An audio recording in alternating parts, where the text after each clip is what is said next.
Bonjour à tous, ravi de vous retrouver pour cette nouvelle édition de votre journal de 15 heures, dont tels sont les grands faits de l'actualité de ce 15 heures. Clôture d'un atelier pour l'accélération et la réduction de la mortalité maternelle et néonatale. Et dans l'actualité régionale et africaine, le Nigeria déploie la première monnaie numérique d'Afrique, l'INERA. C'est ce que nous verrons en fin de journal. Bonjour à tous et nous entamons ce journal par la clôture de l'atelier portant sur la stratégie nationale pour la réduction de la mortalité maternelle et néonatale. Eh bien, après 4 jours de travail, d'intenses débats et de discussions entre les 80 participants venus de tous les secteurs et organismes impliqués dans la problématique de la santé de la mère et du nouveau-né, cet atelier, conduit par 2 experts internationaux et financé par l'Organisation mondiale de la santé, un premier draft de la stratégie nationale pour l'accélération de la réduction de la mortalité maternelle et néonatale en République de Djibouti, ainsi qu'un plan d'action pour l'année 2022 a été réalisé. Par ailleurs, le ministre de la Santé a remercié ceux qui ont pris le temps, notamment les experts, de participer au processus de développement de cette stratégie nationale pour l'accélération et la réduction de la mortalité maternelle et néonatale. Et cet octroi de dons de matériel et d'équipements médicaux de la part de l'armée italienne a été réceptionné par le directeur général de l'hôpital, Dr Shakib Hussein. Eh bien, cette cérémonie s'est déroulée en présence du colonel Aran Bigi, commandant de la base militaire italienne de soutien à Djibouti, et de plusieurs responsables de l'hôpital Dr Shakib. Parmi les matériels reçus, on compte un grand nombre de concentrateurs d'oxygène et d'appareils spirométriques de dernière génération qui permettront d'améliorer la qualité de prise en charge des infections pulmonaires. À noter qu'un important lot de médicaments spécialisés dans le traitement d'infections pulmonaires faisait aussi partie de cette donation italienne.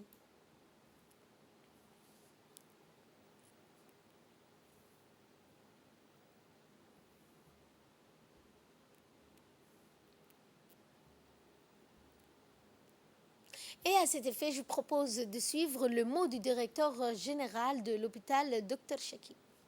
Oui, nous sommes réunis à la réception, une cérémonie de réception des équipements médicaux offerts par l'armée italienne. Cette donation date de collaboration fructueuse entre le ministère de la Santé et l'armée italienne, qui est toujours un partenaire vraiment très important et qui nous appuie surtout dans le domaine des équipements ou des matériels médicaux.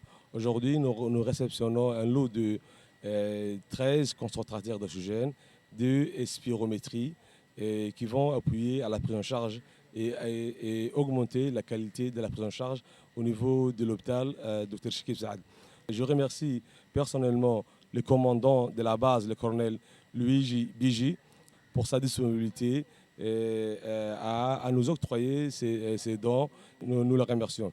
Je remercie aussi le ministre de la Santé, Dr Ahmed Abdili, qui a redynamisé aussi le partenariat avec les institutions, que ce soit l'armée ou que ce soit les autres partenaires.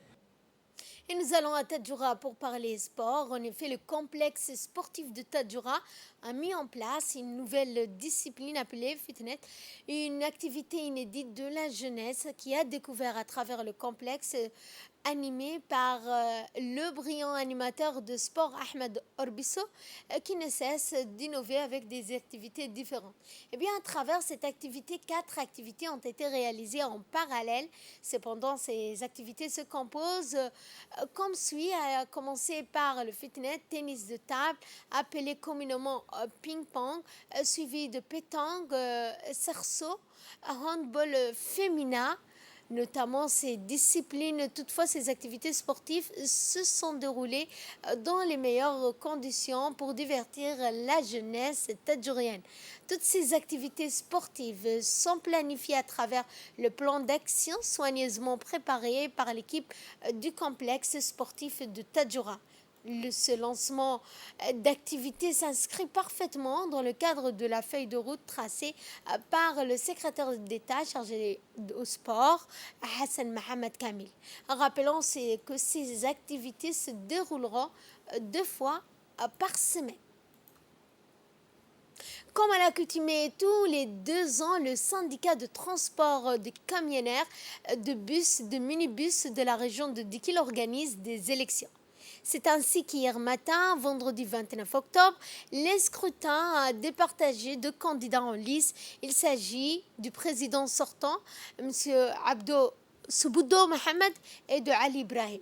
Le bureau de vote étant ouvert à partir de 8h30 en présence du comité d'élection en charge, composé d'un président, secrétaire, assesseur, délégué et 2 candidats en présence du préfet adjoint Youssouf Ali, d'un huissier de justice, maître Mohamed Ambassa Mohamed, ainsi que différents officiers, agents de la police, de la gendarmerie qui assuraient la sécurité et le bon déroulement de cette élection. Au total, 137 électeurs étaient inscrits sur la liste pour départager les candidats.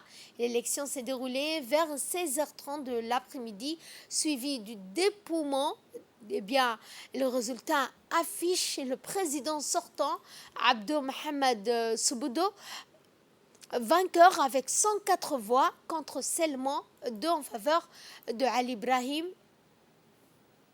Candidat du syndicat de transport des camionnettes, bus et minibus de Dikil. 2 candidats étaient en lice. Il s'agit de M. Abdelkader Saboudo et M. Ibrahim Ali Youssef. Le nombre d'inscrits était de 135 membres. Le nombre de voix exprimées était de 107. Un bulletin nul a été constaté. M. Ibrahim Ali Youssouf a eu 2 voix. M. Abdelkader Saboudo a eu 104 voix. Par conséquent, M. Abdo Saboudo Kamil a été déclaré président du syndicat des camionnettes, bus et minibus de Dikil pour un mandat de 2 années. Et nécrologie pour clore l'actualité nationale, nous avons le regret de vous annoncer le décès de feu Jama Harit Ali, survenu hier à Djibouti. Le défunt né à Djibouti en 1932 dans la localité de Chebele et laisse derrière lui un garçon, 2 filles et 5 petits-enfants. Nous prions Dieu de l'accueillir dans son paradis éternel. Inna lillah wa inna ilayhi raji'un.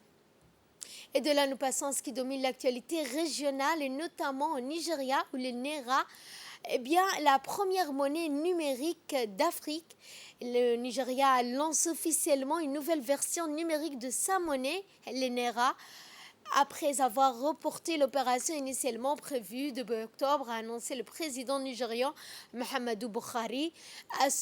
Avec le lancement, le Nigeria, première économie d'Afrique en termes de PIB, est le pays le plus peuplé du continent avec plus de 2 millions d'habitants, fait figure de pionnier sur le continent aux côtés du Ghana qui teste les ICD comme nouveau moyen d'échange initialement prévu pour le 1er octobre. Eh bien, le lancement de l'ENERA avait été retardé par la Banque centrale invoquant les célébrations de l'anniversaire de l'indépendance du pays.